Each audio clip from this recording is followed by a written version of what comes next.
Hello friends, नमस्कार, सत श्री अकाल, अस्सलाम वालेकुम दोस्तों। चलिए दोस्तों, आज के इस ब्लॉग की शुरुआत करते हैं। और आज के इस प्लेस की बात करें तो हम आए हुए हैं सारनाथ, जो वाराणसी सिटी से ऑलमोस्ट 9 to 10 किलोमीटर की डिस्टेंस पे है। और इस प्लेस के ऐतिहासिक प्रमाणों की बात करें, ऐतिहासिक स्थल की बात करें तो ये महात्मा बुद्ध यानी कि गौतम बुद्ध के प्लेस स्थान के नाम से जाना जाता है। तो यहाँ पे हम इसको एक्सप्लोर करेंगे और कुछ व्यू जो काफ़ी फेमस और ऐतिहासिक स्थल है, मूर्तियाँ हैं, मंदिर है, स्तूप है, उन सारे मोमेंट्स को हमने अपने कैमरे के माध्यम से आपको दिखाएंगे और उसके बारे में थोड़ी थोड़ी जो भी अपनी टूटी फूटी आवाज़ में हो सकेगा आपके सामने समक्ष पेश करने की कोशिश करूंगा। तो चलिए, यहाँ पे स्टार्टिंग में देख सकते हैं कि सबसे पहले यहाँ पे लिखा हुआ है धमेक स्तूप। और ये जो ये मैप है, इस मैप के माध्यम से आप अपने सारे प्लेस को देख सकते हैं, घूम सकते हैं। और यहाँ पे देख सकते हैं पहले धमेक, उसके बाद यहाँ पे दिगंबर जैन मंदिर, फिर उसके बाद पुरातत्व संग्रहालय सारनाथ, थाई बुद्ध विहार, पद्म साम्यो चक्र, और यहाँ पे सारे प्लेस है।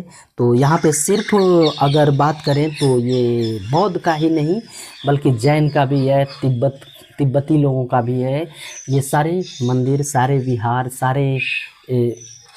सारे धर्म को जोड़ करके यहाँ पे बहुत कुछ बना हुआ है। और सभी को एक रस्सी से बांधने का कार्य भी अगर कहें तो ये गलत नहीं होगा। तो हमने यहाँ पे देखा तो सारे ही धर्म से लगभग जुड़े हुए यहाँ पे मंदिर देखें, विहार देखें। और यहाँ पे देख सकते हैं कि हम यहाँ पे जो म्यूज़ियम है उस म्यूज़ियम की तरफ चल पड़े हैं। और यहाँ पे देख सकते हैं, यहाँ से जब आप स्टेशन से या कहीं से आएंगे तो यही जो प्लेस है, इसी प्लेस पे आपको ऑटो वाले या खुद से आना चाहते हैं तो यहाँ पे पहले आएंगे और यहीं पे सबसे पहले गेट पे पहुँचेंगे। और यहाँ पे देख सकते हैं कुछ इस प्रकार का व्यूज, और यहाँ पे सिक्योरिटी गार्ड देखने को मिलेंगे। और यहाँ पे बाहर का व्यूज थोड़ा सा दिखा दे तो ये जो सामने दिख रहा है वहाँ पे आपको टिकट मिलता है। और अगर ऑनलाइन करते हैं टिकट को तो यहाँ पे आपको दिखाएंगे कि कैसे ऑनलाइन टिकट भी पा सकते हैं। तो यहाँ पे देख सकते हैं कि गेट के अंदर से ही, अभी हम इसमें अंदर नहीं जाएंगे, पहले हम उस स्थान पे जाएंगे जहाँ पे टिकट नहीं लगता है। बिना टिकट का मतलब उस प्लेस को देख सकते हैं, क्योंकि अभी थोड़ा सा समय कम है। तो यहाँ पे देख सकते हैं जस्ट इस गेट के बगल में आपको कुछ इस प्रकार से यहाँ पे भारत गवर्नमेंट ऑफ इंडिया, भारतीय पुरातत्व सर्वेक्षण विभाग, वेलकम। उसके बाद यहाँ पे 2 QR कोड देखने को मिलता है। ये QR, तो चलिए दोस्तों, अगर इस QR कोड की बात करें तो यहाँ पे अगर आप टिकट लेना चाहते हैं और ऑनलाइन लेना चाहते हैं, ऑफलाइन के लाइन में नहीं लगना चाहते हैं, परेशान नहीं होना चाहते हैं, तो फिर आप डायरेक्टली गूगल पे, फ़ोन पे या किसी भी पेमेंट सिस्टम से आप इस बार कोड को स्कैन करेंगे और उसके बाद पेमेंट कंप्लीट कर सकते हैं। थोड़ा सा 1-2 प्रोसेस होता है जिसमें नाम, मोबाइल नंबर, ईमेल आईडी और कुछ चीज़ें फिल करने की ज़रूरत पड़ती है। अगर टिकट की बात करें तो इंडियन लोगों के लिए 20, और उसके बाद फॉरेनर की बात करें तो फॉरेनर का थोड़ा सा ज़्यादा है, जो एक्चुअली हर जगह होता है ऐसा। तो फिर आप 20 रुपीज़ का ये, और इसका म्यूज़ियम वगैरह देखने का भी इसमें ऑप्शंस मिलता है, तो वो सेलेक्ट कर लेंगे और सेलेक्ट करके इसका पेमेंट कंप्लीट कर लेंगे। और पेमेंट करने के बाद आपको ऑनलाइन ही टिकट मिल जाएगा। उसके बाद यहाँ पे गेट से एंट्री कर पाएंगे। तो चलिए, फ़िलहाल हम अभी उस प्लेस पे जाएंगे जहाँ पे अभी कोई टिकट नहीं लगता है। तो इससे पहले हम यहाँ पे आपको गेट पर से ही ये प्लेस को दिखा देते हैं और अंदर का भी थोड़ा सा जूम वगैरह करके भी दिखा देते हैं। और इसके बारे में थोड़ा सा बात करें तो ये सारी चीज़ें हैं जो धर्मराज का स्तूप हो गया, जो बहुत सारे एग्जाम्स में पूछे भी जाते हैं यहाँ से क्वेश्चन, तो जो पढ़ने वाले होंगे स्टूडेंट्स उनको पता होगा।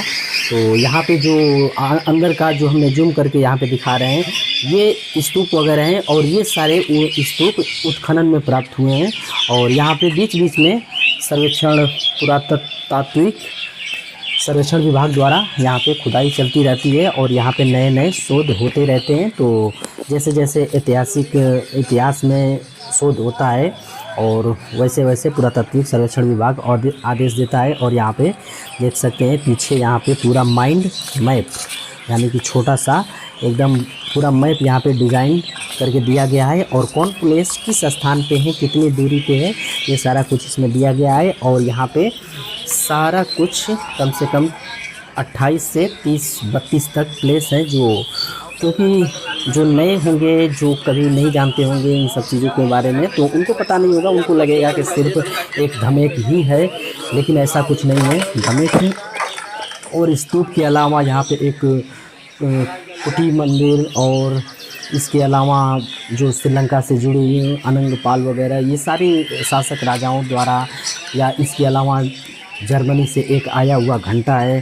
तो ये सारी चीज़ें, बहुत सारी चीज़ें यहाँ पे ऐतिहासिक जुड़ी हुई है, जो एक वीडियो में कवर करना तो मुश्किल ही है। तो यहाँ पे हम बाहर से ही आपको फ़िलहाल यहाँ पे हमने दिखाया, और थोड़ा सा यहाँ पे देख सकते हैं कि ये जितने भी दिख रहे हैं ये सारा कुछ खुदाई में ही मिले हैं। ये सारा कुछ ढक गया था, ऊपर से पूरा ज़मीन समतल हो गया था, लेकिन जैसे जैसे खुदाई हुई वैसे वैसे ये सारे अवशेष निकलते, या तो अवशेष खुदाई में सारा कुछ मिलता रहता है। तो चलिए अब यहाँ पे हम स्तूप को थोड़ा सा नज़दीक से दिखाने, सॉरी, जो धमेक है जो काफ़ी एग्ज़ाम्स में पूछे जाते रहते हैं, तो इस कौन कौन से एग्ज़ाम्स में क्वेश्चन बनते हैं यहाँ से, उसको अगर आपको पता होगा तो फिर कमेंट बॉक्स में कमेंट करके ज़रूर बताइएगा। और इस धमेक की लंबाई कितनी है इसके बारे में भी बताइएगा। मैं थोड़ा सा बता देता हूँ कि लगभग 100 फीट है। एग्जैक्ट जो पढ़ने वाले बच्चे होंगे वो ज़रूर बताएंगे कि इसकी लंबाई एक्चुअल कितनी है, जो एग्ज़ाम्स में पूछे जाते रहते हैं। तो यहाँ पे देख सकते हैं, थोड़ा सा नज़दीक से हमने व्यूज़ लेने की कोशिश किया, और यहाँ पे देख सकते हैं एक जैन मंदिर है।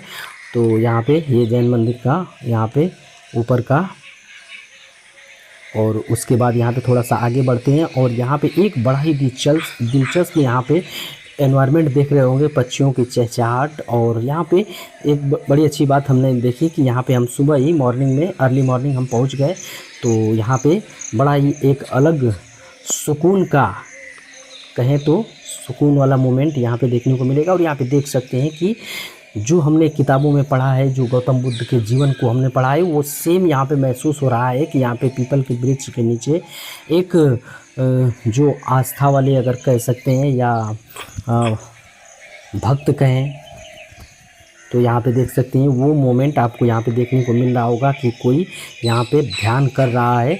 और सेम वही सिचुएशंस देखने को मिल रही है जो हमें गौतम बुद्ध के जीवन में देखने को मिली थी। और यहाँ पे देख सकते हैं वृक्ष भी पीपल का।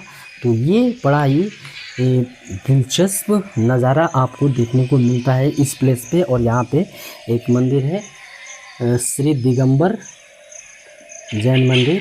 तो अगर जैन की बात करें तो जैन में कौन कौन से होते हैं, हीनयान, महायान, ये सारी चीज़ों के बारे में आपको पता होगा। नहीं पता होगा तो फिर कौन कौन से होते हैं कमेंट बॉक्स में ज़रूर बताइएगा। और यहाँ पे एक ग्लास में पैक यहाँ पे मंदिर है, इसको थोड़ा सा जूम करके आपको दिखाते हैं। तो ये सारे व्यूज आपको कैसे लग रहे हैं, और क्या आप भी कभी सारनाथ आए हैं, और आए हैं तो कौन कौन से प्लेस पे घूमे हैं, और क्या क्या नाम है उन प्लेसों का।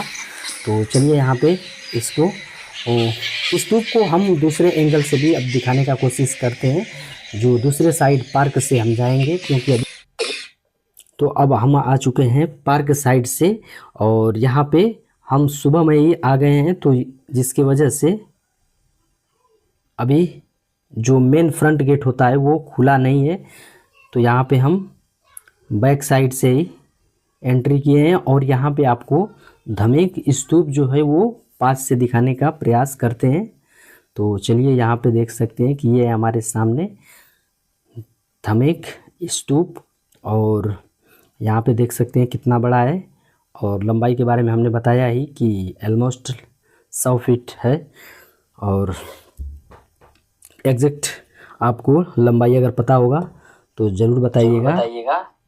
तो चलिए दोस्तों, अब हम सारनाथ के महत्वपूर्ण जानकारी को समेटते हुए बात करते हैं। और अगर सारनाथ की बात करें तो सारनाथ भारत के उत्तर प्रदेश राज्य में वाराणसी बनारस के पास स्थित एक पवित्र और ऐतिहासिक स्थान है, जहां गौतम बुद्ध ने अपना पहला उपदेश दिया। ये एग्जाम्स में काफ़ी बार पूछा जाता है, तो जिसे धर्म चक्र परिवर्तन कहा जाता है, और यहीं पर बौद्ध संघ की स्थापना हुई। यह स्थान बौद्ध, जैन और हिंदू धर्मों के लिए महत्वपूर्ण तीर्थ स्थल है, जहां धमेक स्तूप, अशोक स्तंभ और एक राजकीय संग्रहालय जैसी एक कई महत्वपूर्ण संरचनाएं मौजूद हैं। यह स्थान प्राचीन काल में मृगदाय या ऋषि पत्तन मृगदाय के नाम से जाना जाता है। अगर इस स्थान के महत्व की बात करें तो भौगोलिक स्थिति की बात करें तो यह वाराणसी से लगभग हमने बताया कि 9, 10, 11, 12 किलोमीटर के आसपास पड़ता है। और धार्मिक महत्व की बात करें तो बौद्ध धर्म, जैन धर्म, हिंदू धर्म, ये तीनों धर्म से जुड़ी हुई चीज़ें यहाँ पे आपको देखने को मिलेगी। और गौतम बुद्ध की बात करें तो बौद्ध धर्म की बात करें तो गौतम बुद्ध ने ज्ञान की प्राप्ति तो बोध गया में उन्होंने किया और उसके बाद यहाँ पे पहला उपदेश दिया, जिससे बौद्ध धर्म का प्रसार शुरू हुआ। यह बौद्ध धर्म के 4 पवित्र तीर्थ स्थलों में से एक है।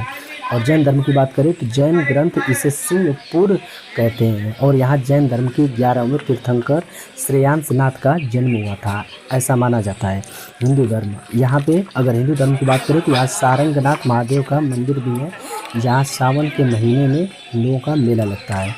और अशोक स्तंभ के बारे में आपको पता ही है कि अशोक स्तंभ सम्राट अशोक द्वारा बनवाया गया, जो सिंह शीर्ष वाला, और वो हमारे करेंसी वगैरह में आपको भी देखने को मिलता है। और धमेक स्तूप के हमने बताया ही, यह 3री शताब्दी में ईसा पूर्व का एक महत्वपूर्ण स्तूप है जो सम्राट अशोक के समय का है। और बाकी संग्रहालय भी आपको देखने को मिलता है। और जो हमने स्तूप दिखाया था, जो उत्खनन वाला पार्ट दिखाया था, उस उत्खनन में ही एक जो अशोक का ऊपर का पार्ट है, शीर्ष वाला, सिंह वाला, वो अब वहाँ से हटा करके उसको संग्रहालय में रख दिया गया है। और उसके बाद अन्य मंदिर की भी बात करें तो यहाँ पे चीनी मंदिर है, मुलंगगढ़ कुटी और नवीन विहार भी है। और उसके बाद कई सारे हैं। तो नाम की उत्पत्ति की बात करें तो सारनाथ का एक प्राचीन नाम, अगर सारनाथ की उत्पत्ति की बात करें तो सारनाथ का एक प्राचीन नाम ऋषि पित्तन मृगदाय था, जिसका अर्थ है ऋषियों के ठहरने का स्थान और हिरणों का उद्यान।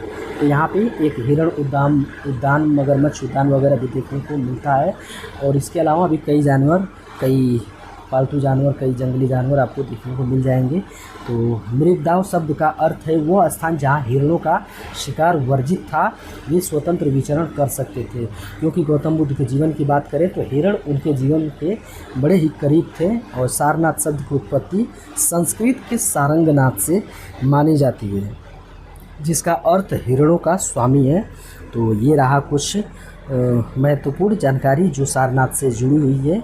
और यदि आप यहाँ पे देख सकते हैं मंदिर और यहाँ का फुल एनवायरनमेंट और सुबह का पक्षियों का चहचहाना काफ़ी दिलचस्प लगता है। और यहाँ पे अब हम गेट की तरफ बाहर निकल रहे हैं।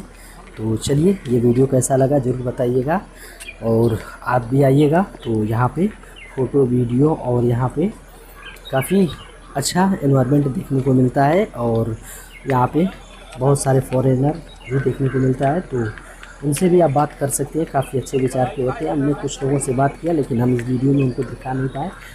और तो चलिए मिलते हैं नेक्स्ट वीडियो में। यदि किसी भी प्रकार की जानकारी चाहिए तो फिर कमेंट बॉक्स में कमेंट करके पूछ सकते हैं। और यदि कुछ छूट गया हो तो फिर इसके बारे में भी ज़रूर बताइए। कि छूटा तो ऐसे बहुत है, क्योंकि सारनाथ में बहुत ऐसा कुछ है जो एक साथ एक वीडियो में कवर करना इम्पॉसिबल ही है। तो चलिए मिलते हैं नेक्स्ट वीडियो में, तब तक के लिए बाय बाय, धन्यवाद, जय हिंद।